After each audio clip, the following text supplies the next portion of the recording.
Driven podcast, where we are creating an empowering and supportive community for women navigating the journey of breast cancer. My name is Lindley Harris. And I'm Amy Smith, your fellow survivors and thrivers.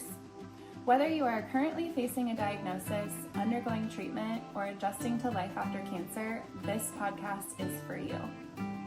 Our mission is to provide raw, unfiltered insights and practical information to help you through every step of your cancer journey. We want you to know that you are not alone. We will journey together and we will heal together.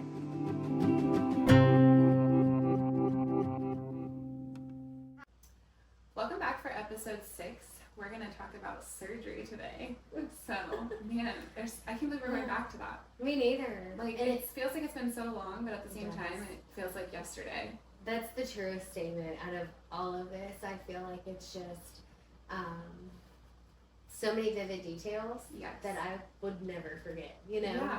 Yeah, and even we both kind of went back to see what we wrote in our blogs about the surgery, and some of it brought back memories that I honestly forgot about. Mm-hmm. I didn't even, I don't remember some of the little details that I wrote, but I'm thankful that I wrote that because and I think it's a blessing that you're out this far and that you were able to put some things kind of in, behind you. Yeah, for sure.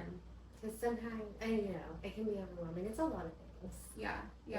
It's a lot of emotions. Speaking of it being overwhelming, something I wanted to ask you that I don't think I know the answer to this, but when did you decide what surgery plan you were going to go with? Whether that be bilateral mastectomy, unilateral mastectomy, if you were able to do a lumpectomy, when did that happen for you? I feel like it was early on. I feel like probably the day that I came out of the cancer center, which that first day is appointment after appointment after appointment, which is such a blessing because you come out with a very detailed plan of your next year and a half, right? Yeah. Almost 2 years. So I think it was that day when I met with surgical oncology. The biggest thing was I don't remember being a candidate for a lumpectomy. Okay. I was definitely a candidate for, is it unilateral mastectomy? So, unilateral. Yes, And I think, so for me, that's what they suggested. They were like, which they didn't even suggest. They were like, you have to have the mastectomy on the side that your breast, which breast is affected. Right.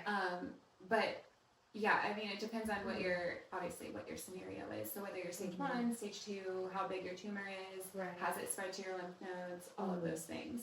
Yeah. Did yours was only in the right too, correct? Yeah, it was in the right breast, and then I did have a lymph node that was affected. Okay. So did you have that? So they thought so. I had a biopsy of my lymph nodes done twice. They thought so. But when he went in, because I did 6 rounds of chemo first, he felt like, and it's kind of a weird term to use, it was kind of all just mucky. So he did take all of my lymph nodes on my right side, which puts me at a much greater risk for lymphedema. Thankfully, I haven't had any issues with that. Yeah. And I pray. So did you get all of yours removed too, or just the ones that they knew were positive? Yeah, so what I had was the bilateral mastectomy. I made that decision the second that I found out I had cancer. Yeah. Like the girl who called me, the nurse practitioner who called me on the phone, said, you have cancer. Yeah. It is in your right breast. It's blah, blah, blah, whatever. I don't even hardly remember what she said. But it's a blur. Yeah, it is a blur. You kind of go into like a shock mode. But I do remember saying to her, when she told me that I had to have all the appointments, which was what you referenced, which was medical oncology, surgical oncology, radiation, and plastic surgery. Right. So those 4 were what they wanted me to see that day. When she told me that, I was like, well, I want you to put in this is just me being who I am. I said, Lindley. I know, I'm a little over the top sometimes in certain things. But I remember saying to her, I said, please put in my chart right now, because, I worked at the cancer center. I can see what they do behind the scenes. I wanted it noted that I wanted the bilateral mastectomy. I didn't even want to have the conversation about just needing to do the one or just needing to do a lumpectomy, I had a pretty good indication that there was no option for lumpectomy. Right. Because of how big the tumor was on my right side. So, yeah, I told him, I was like, please put in my chart. Like, I don't even want to have the conversation. I was like, if this is just what we're going to do. Yeah. Like, I know that that's what I'm able to do, and that's what we're going to do, period. We're not even And that goes back, too, to, like, when you're diagnosed, you feel like your life is spinning out of control, and you don't have control of much of anything. Yeah. And to know that cancer is living inside your body is just like something that, unless it happens to you, you can't understand. Yeah. But I was with you. I was dead set on a bilateral mastectomy because they were like, yeah, well, it won't come in the left. It's very unlikely. And I was like, it was supposed to be very unlikely for me to ever get cancer. Exactly. So I don't believe that, you know, and I'm sure they know much more than I do, obviously. Yeah. But for my peace of mind and for a sense of control and just, you know, our well-being, that's what we needed to do for ourselves. Exactly. And, you know, something I wanted to bring up today was, you know, I hear women say a lot, especially before this happened to us, like, oh, if I ever get breast cancer, they can just take them. I don't need them. You know, and I've had several women, you know, whether that be aunts or my mom or anybody who's referenced that. And I remember thinking the same thing. I'm like, yeah, I've had my kids. I've done the breastfeeding thing, which is a whole lot. That's a whole situation in itself. But I remember saying that before I found out. And I was like, yeah, I don't need them. Like, what do I need this for? So, you know, my initial reaction was to say that, and I really believed it from that moment. I was like, I do not need these breasts if they are going to affect my life and my, you know, whatever is going to happen to me moving forward. Right. So, yeah, I made that decision, but when I went in for my surgical oncology appointment, I remember the doctor, he comes in, and he was like, yeah, I see you wrote, or you say you said that, whatever, and then he was like, but, you know, I'm obligated to tell you that the unilateral mastectomy is the only thing that you have to do for your situation. You don't technically need to take the other one.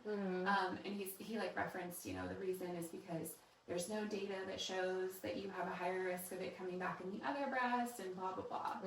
And I remember he was doing the exam as he's talking to me, and he like lifted on my arm and he's like checking into my arm. And the second I felt him with his thumb touch the lymph node that was affected, it felt like a marble. I hadn't even felt it to that point. Isn't that wild? It's crazy. Yeah. It like put like as soon as he touched it and pressed against it, it like gave like a shock down my arm, and I was like, oh my gosh.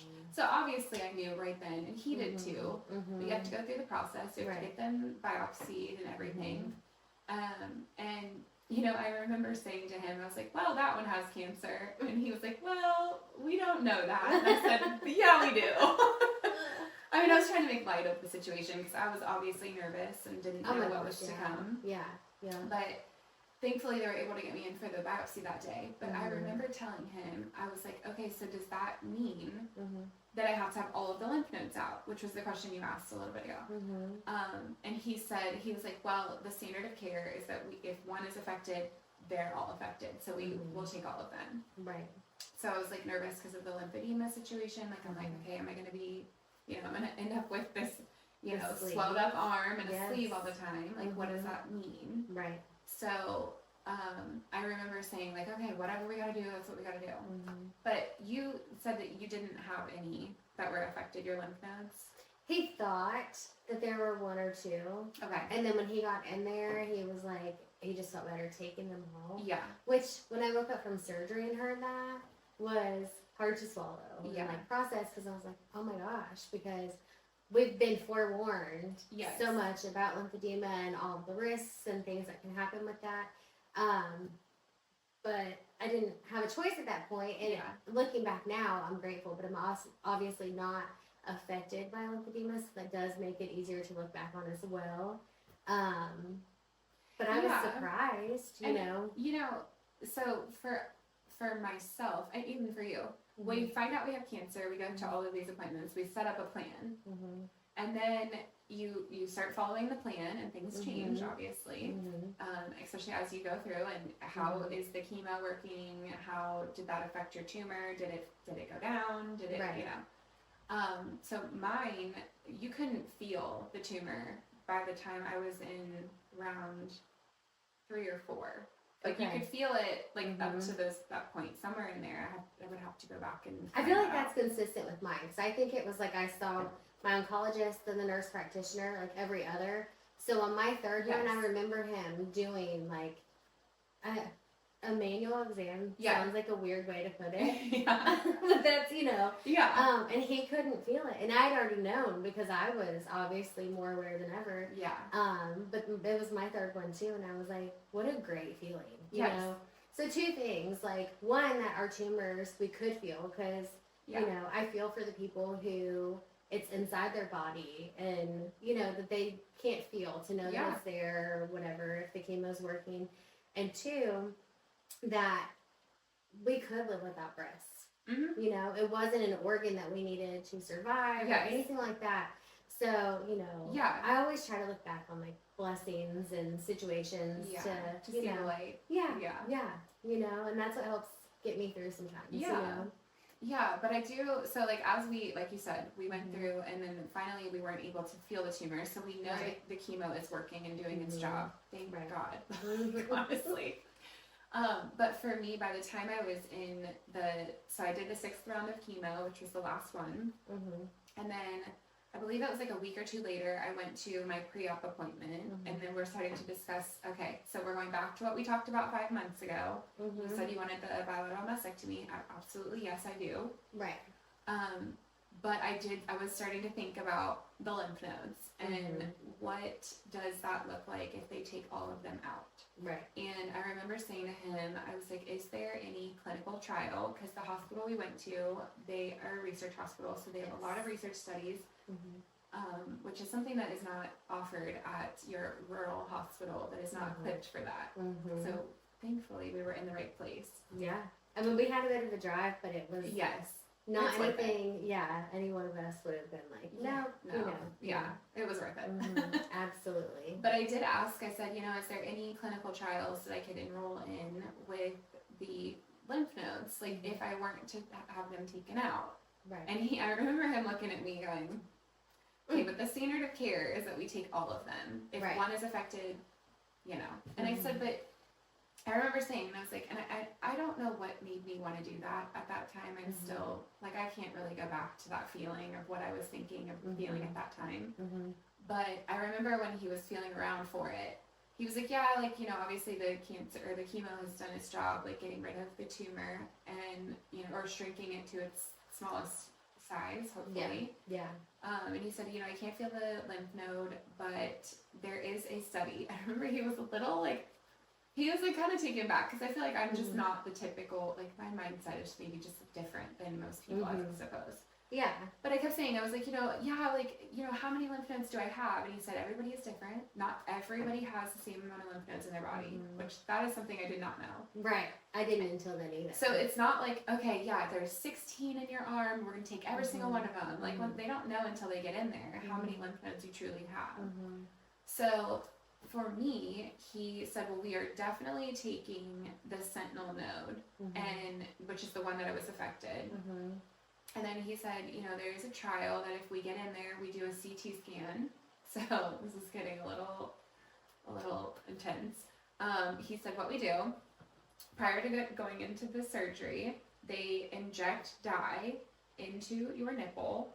It is not comfortable, I'm going to be honest. It is not. Cringe at the sound. It is not. But it was well worth it. I'm so thankful that I did it. I remember him coming in before the surgery and he was like, okay, we're going to inject this. And he's like, we got 30 minutes to get you into the OR so we can do the CT and look at what is inside of your breast and your lymph nodes. And then from there, we will make the decision. So, and this is all part of the clinical trial. So they take me back in, they do the CT scan. I come out of surgery and I'm like, that's like one of the first things I wanted to know. I was like, okay, so what did it look like? Like, what happened, you know? Which is ridiculous. Like, I should just be worrying about healing. But. And you did later. Yeah. But he said that nothing lit up on the screen. Oh. So he was super happy about that. Yeah. And because of that, he only took 6 of my lymph nodes, which means I still have some in my arm. I don't know how many. Right. He doesn't. They don't he really didn't know starting number either. Yeah. Right. So he took the 6 that he felt were the most susceptible to whether they had cancer left or any of that. Okay. So we took those, and then I do still have a few in my arm, which hopefully will help with any risk of lymphedema. I know it does lower my risk, thankfully.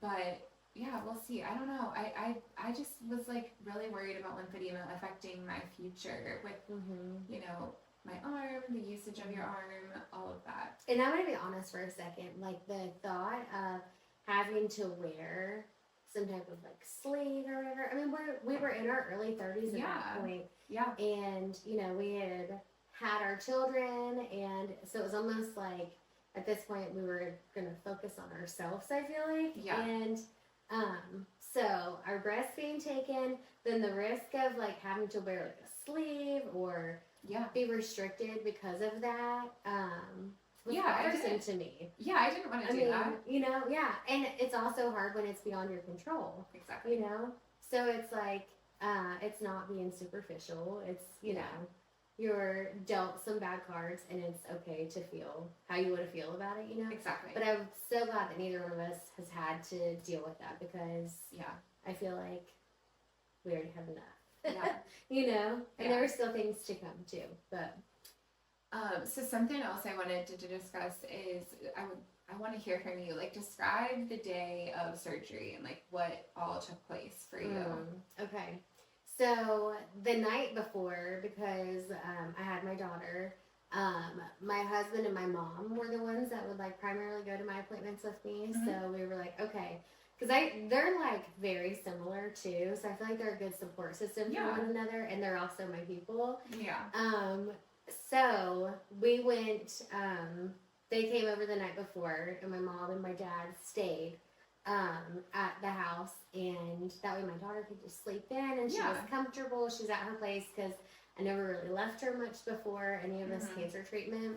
Because she's only 3 at the time. Yeah. So and if she was left, she was with my husband or my mom. You know, or my dad. So this is like best possible scenario. So, I remember looking back on the picture. I know I just showed it to you of me and my mom the night before. We accidentally showed up in matching jammies, which was like the funniest thing. Which is adorable. And it's funny because I had a picture taken of us, so I wanted to remember that, and I didn't share it for a long time because I'm bald. My eyebrows were gone at that point. My eyelashes were like super thin. My coloring was just super bad. I felt like my face was still swollen from the steroids from chemo. And I just felt like I looked super rough, you know.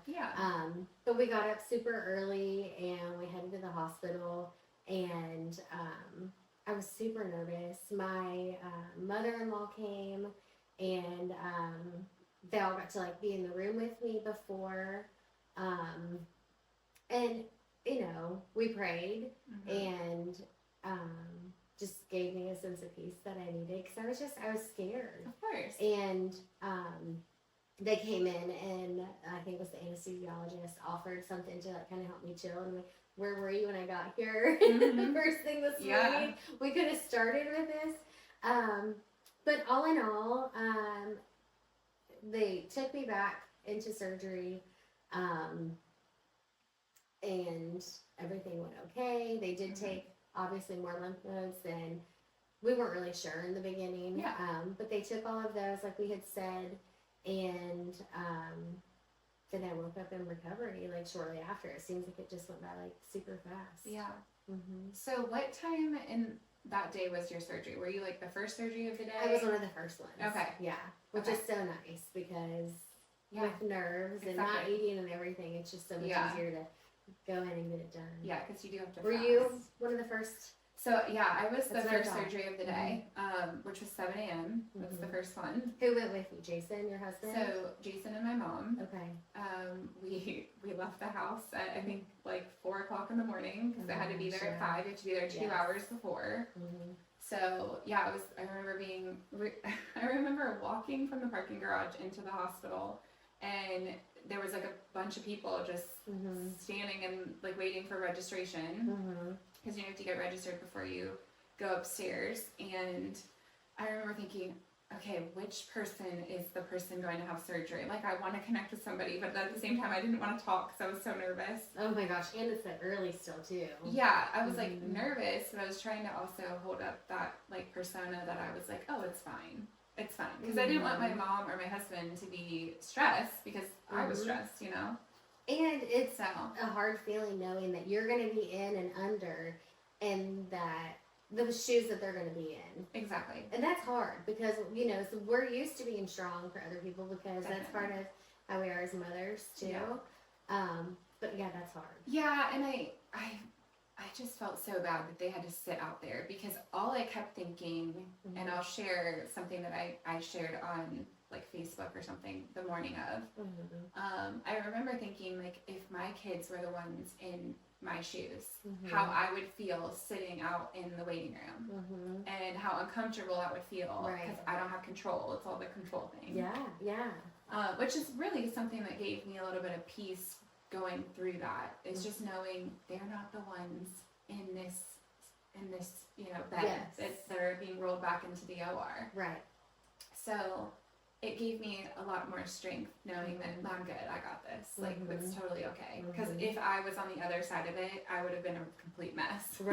Right. Which is awful. Yeah. But yeah, I think going in and doing that I was happy to be the person that was in control, I guess, in that sense. But obviously I wasn't. But yeah, it was the first surgery of the day. It was a lot. I remember coming out of surgery. So I would like to also say this at this point in this episode, that if you are someone that is listening to this and you're about to go through surgery and you're looking for someone that has done what you are about to do, my scenario was not normal by any means. I don't want to scare anybody. I don't want to share every detail and make you think that this is going to happen to you, because it is not. This is something that I actually struggled with at the time, because you were going after me. And I went through this really rough time, and I didn't want to share that and scare you. I was so worried that you were going to sit there thinking, oh my gosh, this is going to happen to me too. Right. And I don't know what I said to you the day that I saw you in your last chemo treatment, because I was leaving the hospital that day finally, and I did go over, and I was like so afraid to see amazing.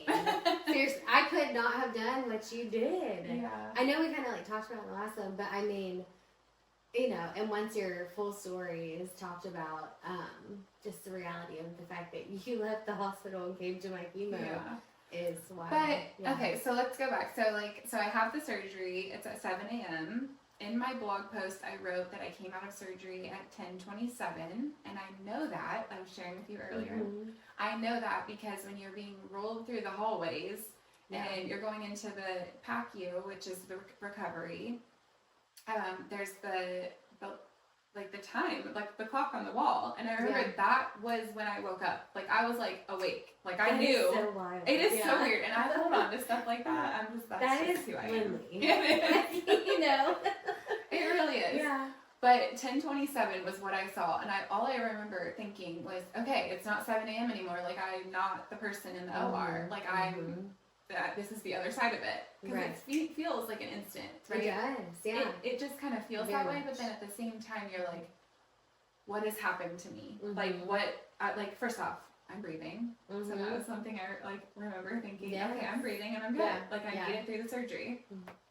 So, yeah, I remember that, and I remember thinking that when I was being rolled into the area that I was in the PACU, that there was something like sitting on my chest. So I remember thinking like I couldn't breathe. It was a very weird feeling, but at the same time I was breathing, so I was okay. And then I remember being extremely tired.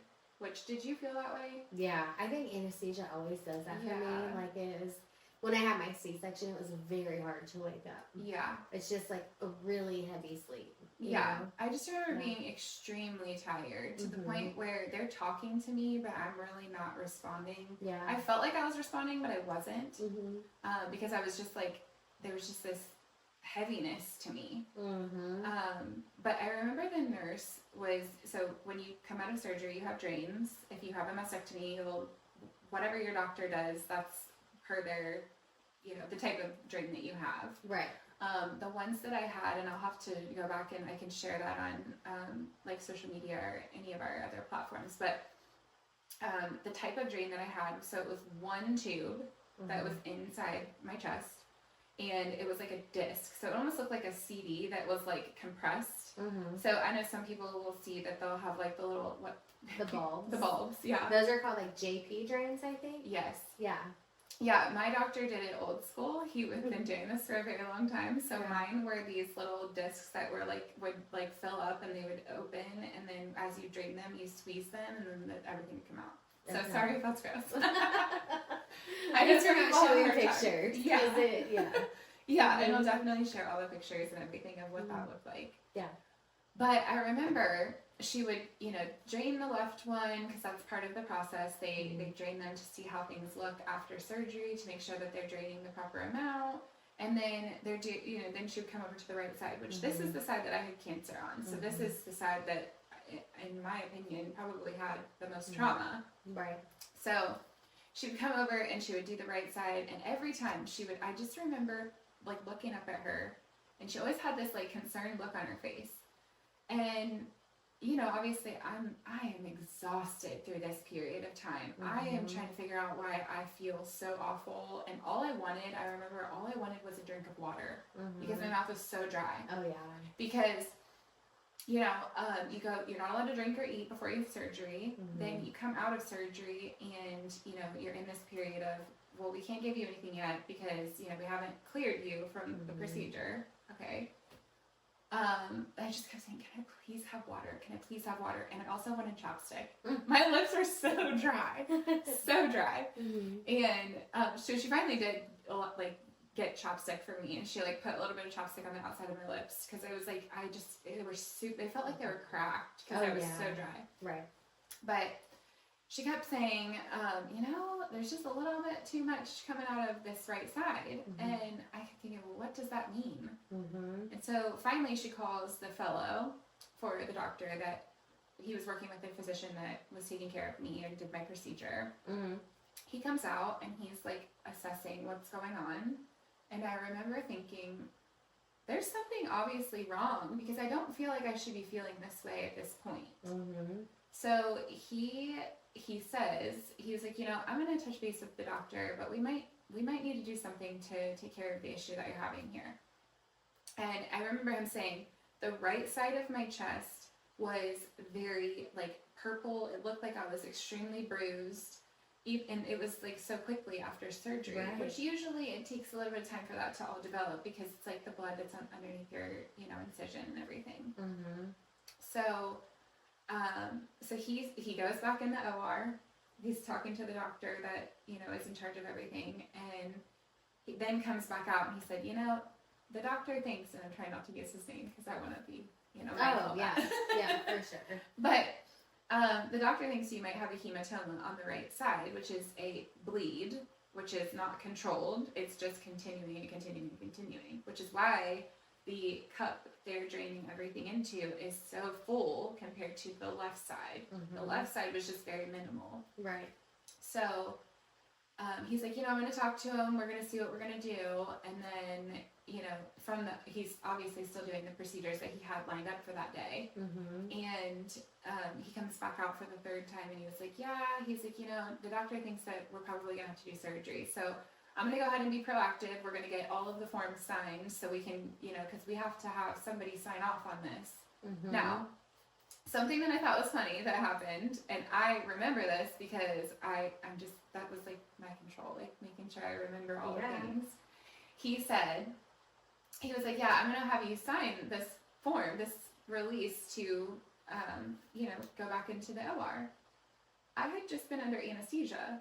I am not able to make a decision like that under the circumstances. Whereas I was, when I first got there that morning, I was not under anesthesia. So I could make that decision for myself. I could sign those forms for myself. So he brings over this clipboard. Mind you, I'm like in a daze. Oh, yeah. I remember I signed the form.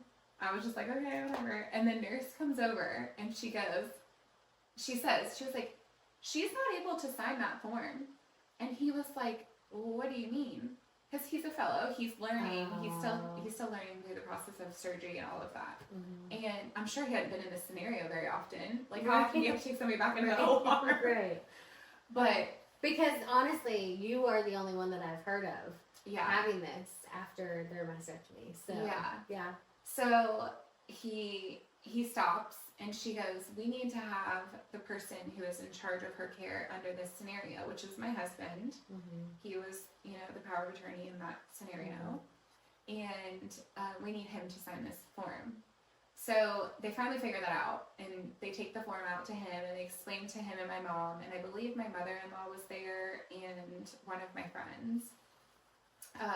So they're all sitting in the waiting room, and of course they're like wondering why they can't see me at this point, because this is like in the afternoon at this point. Mm-hmm. This is like 2-3 o'clock in the afternoon.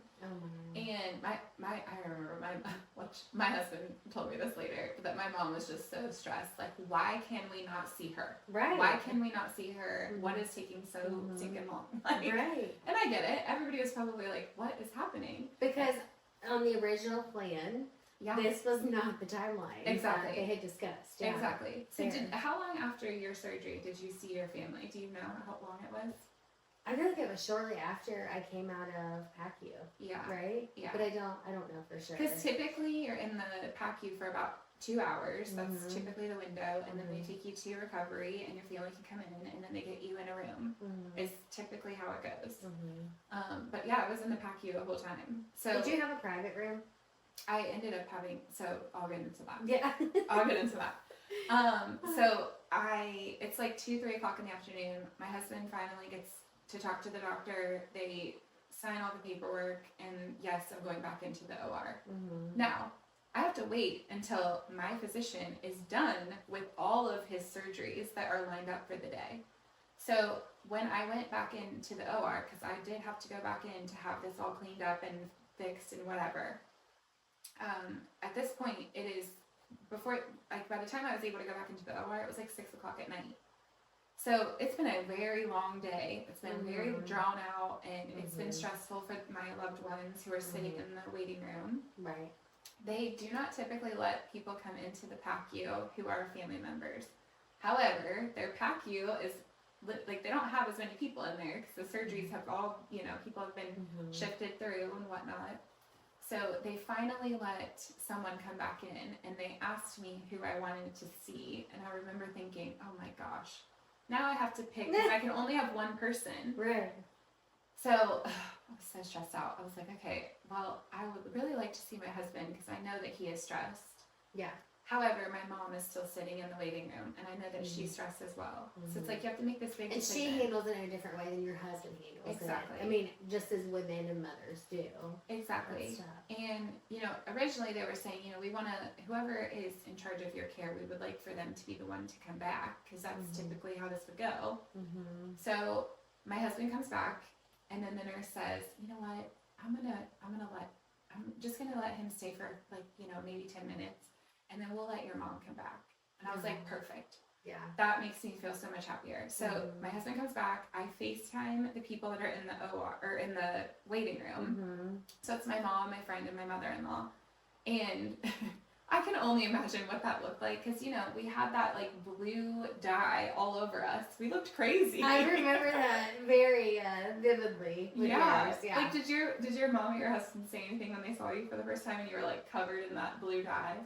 I don't remember it for my story at all. Okay. I just remember it for yours, when you came to see me. Yeah. And my mom thought that your body had cut off circulation from here down. Yes.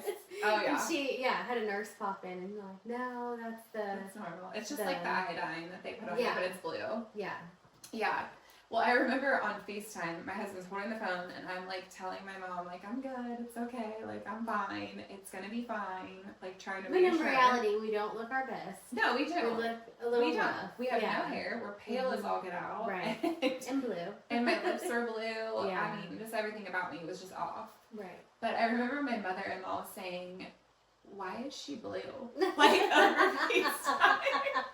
And my husband was like, no, it's okay. It's supposed to be like that. It's just part of the surgery. That's like where they clean, like, oh, that's funny. It was so cute. But yeah, so I FaceTime with them, and then Jason went back out into the waiting room, and my mom came in, and I got to talk to her for a few minutes, and she got to see me, and she was like all stressed, and I'm sure, I mean, I would be too. Gosh, yeah. I would be too if it was my child, and I'm looking at them in that state. It's hard. Right. It's anyone you love when you're not in control of that, and then didn't go according to plan, and then there's another. I mean, your nerves aren't settled still, even though you've seen them. There's still uncertainty. Absolutely, that's tough. Yeah, so they got to come back and see me, and this is probably about 4 o'clock at this point, and mind you, I didn't go back into the OR until about 6. So they were letting me rest, and I mean, I was pretty much out of it at that point, just so tired, because when you lose blood like that, your body is just going downhill. Which that blows my mind that like you were stable enough to where you could wait until 6 o'clock. Yeah. But for like, because I know the cups, you know what I mean? Like, yeah. That's a lot to...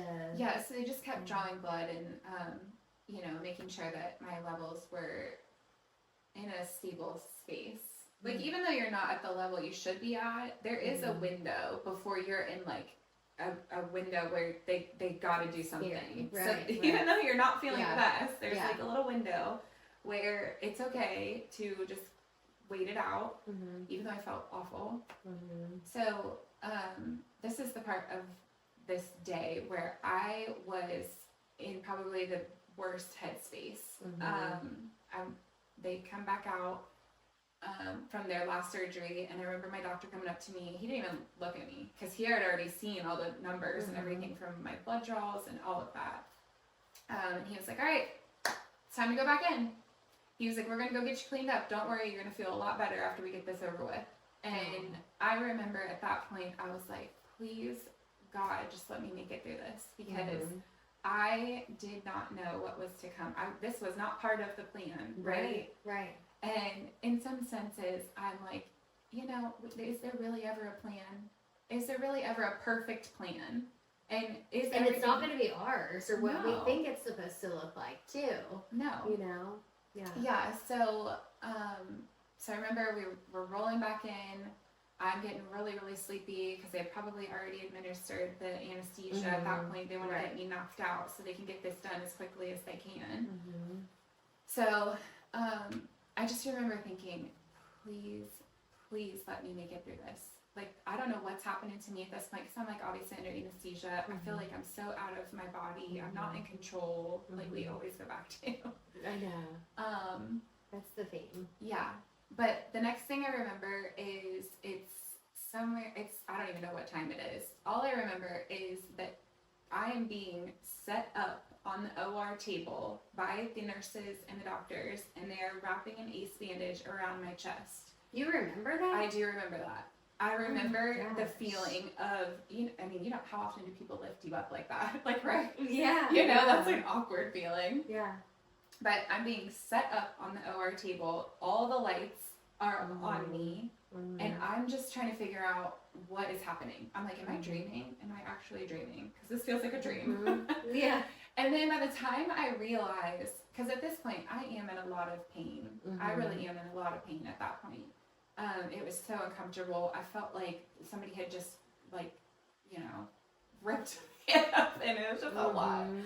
So, but thankfully, as I'm sitting there and they're wrapping this ace bandage around me really tight, I remember thinking, I'm awake and I made it through that, right? Like, I am okay. I will be okay. Like, this is going to be fine. Whatever I got to do, we just got to do it, and they're going to handle it from here. And once I was out of the OR, I had to go back into the PACU. Now, mind you, this is like 8, 9 o'clock at night. This is late. Like, this is taken all day. And the nurses had finally told my husband that, my white blood cell count, my red blood cell count, all of my blood levels were really low, and my hemoglobin was low. So when you're under, I believe it's 8, they have to then start thinking about blood transfusions because you're not able to get back up to the normal levels without it. So they told me that they were they were going to admit me officially, because with a mastectomy, a traditional mastectomy, like your experience, and this is what I wanted you to share. So you don't actually get fully admitted. So you're in the recovery room. You don't go up to a room where you've got nurses and all the people. Like, it's just like something you would see like in an ER type situation. Yes. It is just like your base. There's your bed. I don't even know if there's not like the sink thing or anything like that. You know, there's just the medical equipment. But that wasn't relayed to me on my pre-op day when I met with my nurse and went over all of the things. And I wasn't prepared to stay by myself. And we had planned all along for my husband to stay with me. So here we are with this blanket and pillow that I brought for myself, and he's making a pallet on the floor. Yes, and you have a picture of that, right? I do. Yeah. He took a picture of it, and I'm glad that he did, because, I mean, obviously, I know he would do anything like that for me 100 times over. But they weren't, like, super open to that. But I was like, sorry, like, this is traumatic, and I want him here with me. I'm not, like, prepared to stay by myself. Like, I just felt like it was already so much. And so they kind of just let us do our thing and let him sleep there, which was terrible for him. But I didn't realize that I wouldn't get a room because that wasn't covered in my pre-op. Yeah. And I didn't think to ask that because obviously I've never really gone through this before. So. Yeah, and so to that point, you know, I wasn't expecting, I was expecting the same thing you were. I was expecting to go into a room overnight and, you know, they've got the couch or the chair for your spouse. Do your one night. And then leave in the morning because they just want to make sure you're good. And that's just part of the standard for mastectomy. If you have a lumpectomy, it's outpatient. So you go in for the lumpectomy and then you get to leave the same day.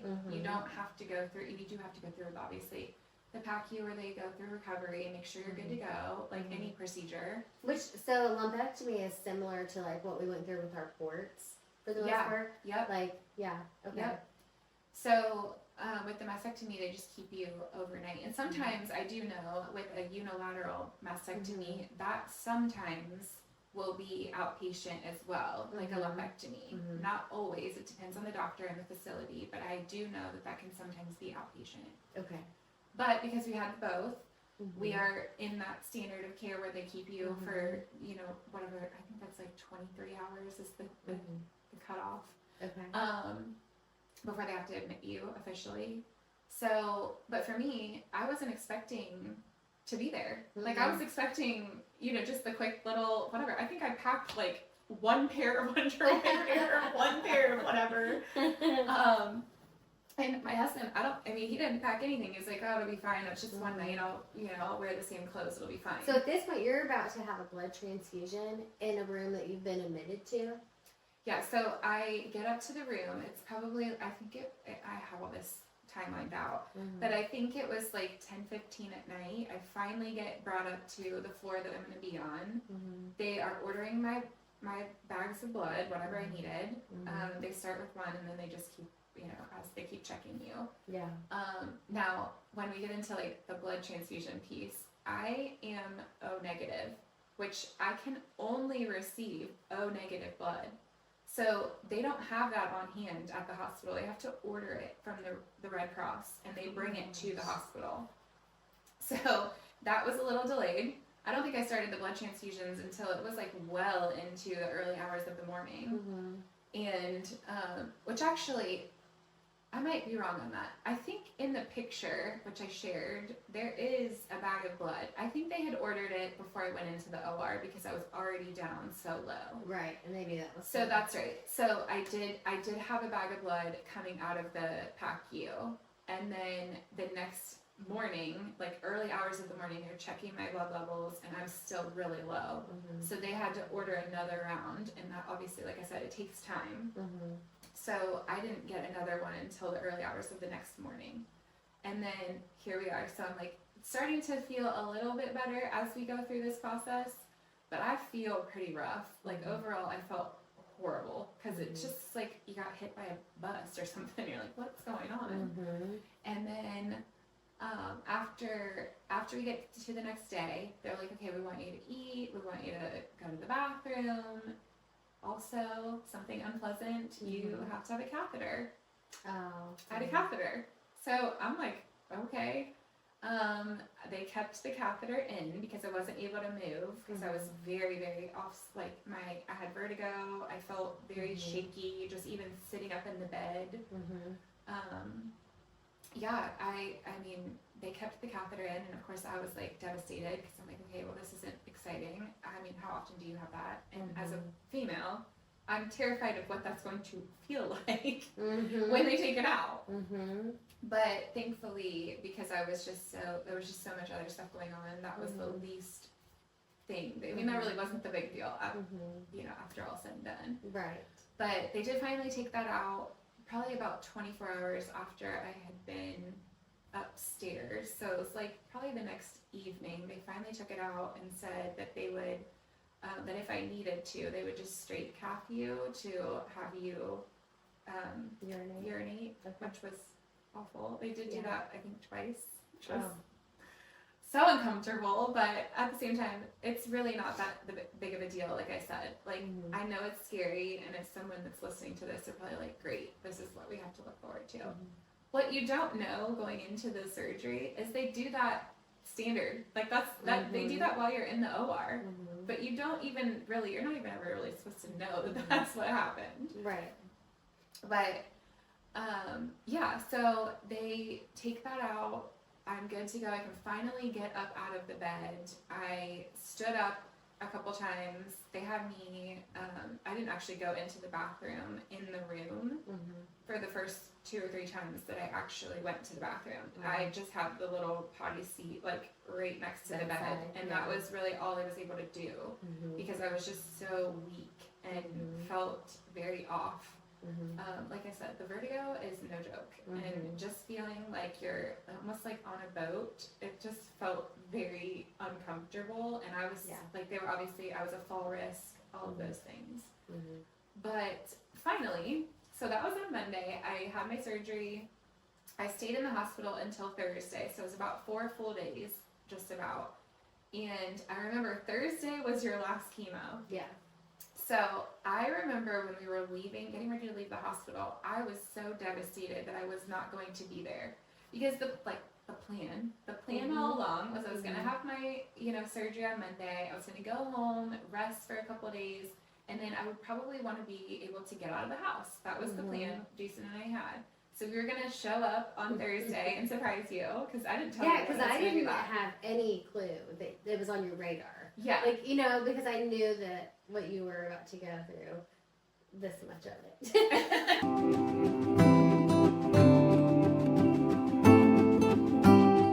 Thank you for listening to the Beyond the Ribbon podcast. Our mission is to empower and support those affected by breast cancer. If you feel led to donate and support our mission, you may do so by clicking the link in our bio. Don't forget to follow and share our content to help spread awareness and support. Remember, we journey together and we heal together.